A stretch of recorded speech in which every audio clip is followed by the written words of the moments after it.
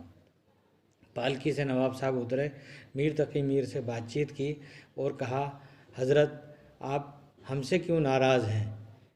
آپ ہمارے دربار میں تشریف لائیے، آپ کا دربار ہے اور ہمیں جو ہے خدمت کا موقع دیجیے۔ اور اس طریقے سے انہوں نے بڑی عاجزی کے ساتھ میں میر تقی میر کو مدعو کیا۔ میر نے کوئی جواب نہ دیا۔ نواب صاحب اپنی پالکی میں بیٹھ کر آگے بڑھ گئے۔ آخر میں میر تقی میر نے جو پیچھے ایک مصاحب چل رہا تھا اس کو روک کر کہا کہ میاں جا کر کہیے اپنے آقا سے کہ شرفا راستے میں بات چیت نہیں کیا کرتے۔ تو میر تقی میر کا یہ مزاج، جب اس نے جا کر کہا کہ صاحب میر تقی میر نے یہ کہا ہے، تو انہوں نے انشاءاللہ خواہ انشاءاللہ نے کہا کہ حضور میں کہتا تھا نا کہ یہ بڑا بد دماغ شاعر ہے اور یہ آج بھی بھوکا ہوگا، فاقے میں ہوگا، لیکن اس کی انا نے یہ اجازت نہ دی کہ آپ کی دعوت کو قبول کرتا۔ خیر نواب صاحب نے 1000 روپے رائج الوقت اور جو لباس تھا شاہی لباس وہ میر کی خدمت میں اپنے ایک چوکیدار کے ہاتھ پہنچایا۔ میر تقی میر نے اس کو واپس لوٹا دیا اور پھر بعد میں سید انشاءاللہ خاں انشاء کو بھیجا گیا۔ انشاءاللہ خاں انشاء سے میر تقی میر نے کہا کہ نواب صاحب میری عادت سے واقف، اس کے باوجود انہوں نے ایک معمولی چوکیدار کو میری توہین کرنے کے لیے میرے گھر پر بھیجا، اس لیے میں نے اس کو قبول نہ کیا۔ سید انشاءاللہ خاں انشاء نے ان کی بہت عاجزی کی، ان کے ساتھ میں انکساری سے پیش آئے اور انہوں نے کہا کہ آپ ہمارے کہنے سے یہ رکھ لیجئے، نواب صاحب بہت سادہ دل کے، سیدھے دل کے، نیک ہیں، آپ ان کو معاف کیجئے اور یہ انعام قبول کر لیجئے۔ تو اس طریقے سے میر تقی میر درباروں سے وابستہ ہوتے اور اپنی خودداری پر جہاں ٹھیس آتی ہوئی دیکھتے ان کو چھوڑ کر چلے جاتے۔ یہ خودداری ان کے کلام میں بھی ہمیں ملتی ہے۔ ان کے کلام میں بندگی میں بھی وہ آزادہ و خود بھی ہیں کہ ہم الٹے پھر آئے درِ کعبہ اگر وا نہ ہوا۔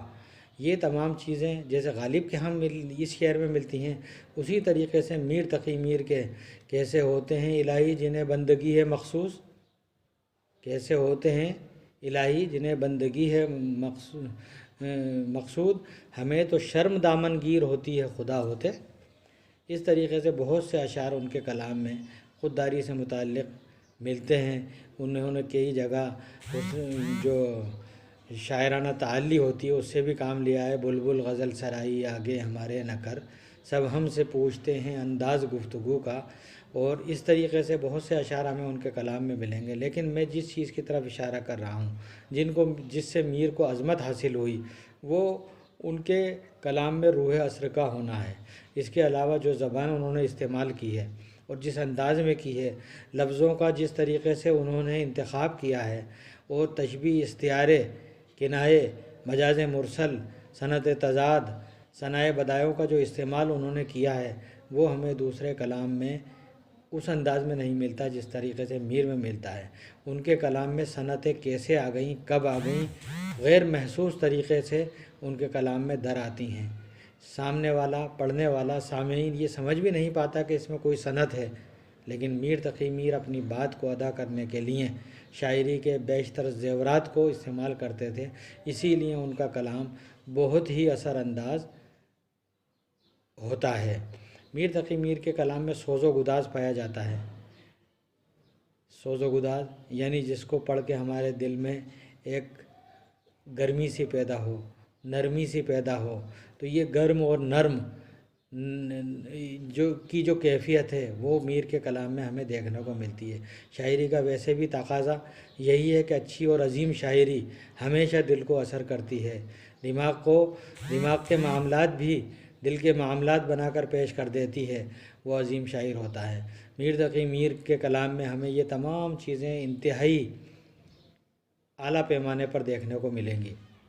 اور میر تقی میر نے جیسے تشبیہات کا بہترین استعمال کیا ہے، اس کے علاوہ زبان کا تخلیقی استعمال کیا ہے۔ دلی اور دلی کی تباہی پر جو روح عصر کے تحت انہوں نے روشنی ڈالی ہے، وہ آج بھی میر تقی میر کی عظمت کو برقرار رکھنے کے لیے کافی ہے۔ اس کے علاوہ اس دور کے اور اس دور کے بڑے بڑے شاعر میر تقی میر کا جو اعتراف کرتے ہیں وہ یوں ہی نہیں کرتے، میر سے ان کو بات کہنے کی ادا بھی ملتی ہے، میر سے ان الفاظ کا تخلیقی استعمال بھی ملتا ہے۔ میر تقی میر کے معاملے میں جب وہ پڑھتے ہیں تو اسالیب کی رنگا رنگی دیکھنے کو ملتی ہے۔ جہاں تک میر تقی میر کی خوبیوں کا تعلق ہے، ایسی کون سی خوبی ہے جو میر تقی میر کے کلام میں نہ ہو۔ میر تقی میر ہمہ جہت شاعر تھے، انہوں نے نثر بھی لکھی ہے، نظم بھی لکھی ہے، مثنوی بھی لکھی ہے، قصیدہ بھی لکھا، لیکن وہ قصیدہ ان کی فطرت کے مطابق نہیں تھا، اس لیے وہ اس کے اندر کامیاب نہ ہو سکے۔ تو ایک طریقے سے ان کی جو عظمت کے نقوش ہمیں دیکھنے کو ملیں گے، وہ کہاں ملیں گے ہمیں دیکھنے کو؟ وہ ملیں گے ان کی غزل میں۔ میر تقی میر کے کلام میں صوفیانہ عناصر بہترین درجے سے کے پائے جاتے ہیں۔ وہ کہتے ہیں کل پاؤں جو ایک کاسہ سر پر آ گیا، کل پاؤں جو ایک کاسہ سر پر آ گیا، یکسر وہ استخواں شکستوں سے چور تھا، یکسر وہ استخوان شکستوں سے چور تھا، کہنے لگا کہ دیکھ کے چل راہ بے خبر، میں بھی کبھو کسی کا سرے پرغرور تھا۔ اب یہاں اشاریت کتنا لطیف انداز میں دیکھنے کو ملتی ہے۔ چلتے چلتے پاؤں ایک کھوپڑی کے ڈھانچے سے ٹکراتا ہے، بے خبری کے عالم میں چلتے چلتے پاؤں ایک کھوپڑی کے ڈھانچے سے ٹکراتا ہے، وہ ڈھانچہ پورا ٹوٹی ہوئی ہڈیوں سے بھرا ہوا تھا۔ اس میں سے آواز آئی کہ اے بے خبر راستہ دیکھ کر چل، میں کسی زمانے میں ایک گھمنڈی آدمی کا سر ہوا کرتا تھا۔ یہاں انہوں نے یہ نہیں کہا کہ تیرا انجام بھی یہ ہوگا، انجام تو پہلے ہی ہے موجود، اس کی طرف اشارہ کر دیا کہ میں کسی زمانے میں گھمنڈی آدمی کا سر ہوا کرتا تھا، آج میں ٹھوکروں کے اندر ٹھکرایا جا رہا ہوں۔ یہ میر تقی میر کا انداز تھا، جس کی وجہ سے ان کو اردو شاعری میں بہت بلند مقام ملا۔ غزل میں تو وہ خدائے سخن ہیں ہی، مثنویاں بھی انہوں نے بہترین عاشقانہ طرز کی لکھی ہیں، لیکن جو کمال ان کا غزلوں میں دیکھنے کو ملتا ہے وہ کہیں دیکھنے کو نہیں ملتا۔ سودا جیسا شاعر جو قصیدے کا بادشاہ ہے، شہنشاہ ہے، وہ کہتا ہے کہ سودا تو اس زمین میں غزل در غزل ہی لکھ، ہونا ہے تجھے میر سے استاد کی طرف۔ تو سودا یہ خواہش ظاہر کرتے ہیں کہ میں قصیدہ کتنا ہی اچھا لکھ لوں، لیکن مجھے غزل میر کے بہم پایا لکھنا ہے، لیکن وہ یہ کام نہیں کر پائے۔ یہ اصل میں شاعری کے میں جو صنف، جو ہیئت ہم اختیار کرتے ہیں، اس کا تعلق اس کی پرسنالٹی اور اس کے مزاج اور اس کی اندرونی جو ویلیوز ہیں اس پر متعین ہوتا ہے۔ میر تقی میر چونکہ اندر سے حساس تھے اور ان کے ذہن میں مختلف قسم کی انسانی ہمدردیاں اور غموں کا جو انداز تھا، اس کو بیان کرنے کا جو انداز تھا، کچھ ان کی زندگی جس انداز میں انہوں نے جی تھی، وہ تمام چیزیں مل کر سوز و گداز کا ایک روپ لے لیتی ہیں۔ لیکن ہم اس کو مکمل طور پر غم کا شاعر نہیں کہہ سکتے، کیونکہ جیسے میں نے ابتدا میں بتایا تھا کہ میر تقی میر کے یہاں ہمیں بہت سے ایسے اشعار ملتے ہیں جو انتہائی شگفتہ اور انتہائی قسم کے رنگا رنگ قسم کے شاعر ہیں۔ اکثر ہم نصاب میں لکھی ہوئی غزلوں کو دیکھ کر میر کو ایک غم کا شاعر تصور کر لیتے ہیں، کیونکہ وہ زیادہ تر شاعری ایسی منتخب کی گئی ہے جس کے اندر غم کا پہلو زیادہ ہے۔ لیکن جب ہم ان کے غزل کے 6 دیوان موجود ہیں، جب ہم ان کا مطالعہ پڑھتے ہیں تو اس کے اندر مختلف قسم کے رجحانات ہمیں دیکھنے کو ملتے ہیں، اور میر تقی میر واقعی میں اس لائق ہے، ہم محسوس کرنے لگتے ہیں کہ جو علماء ادب نے، جو نقادان ادب نے اور جو ہمارے شعراء کرام نے ان کو خدائے سخن، سر احمد الشعراء اور امام غزلین کے القاب سے جو نوازا ہے، وہ بالکل درست ان پر ثابت ہوتا ہے۔ اسی لیے انہیں ہم جہاں جہاں اردو پڑھائی جاتی ہے میر تقی میر کی غزل بھی وہاں پڑھائی جاتی ہے، اور ان کے کلام میں جو آفاقیت ہے اس سے میں دعوے کے ساتھ کہہ سکتا ہوں کہ میر کبھی بھی اپنی معنویت نہیں کھوئیں گے، بلکہ ان کے کلام سے آنے والی نسلیں شاعری لکھنے کا شعور سیکھ پائیں گی۔ یہ میر تقی میر کی عظمت کا نشان ہے۔ اللہ حافظ۔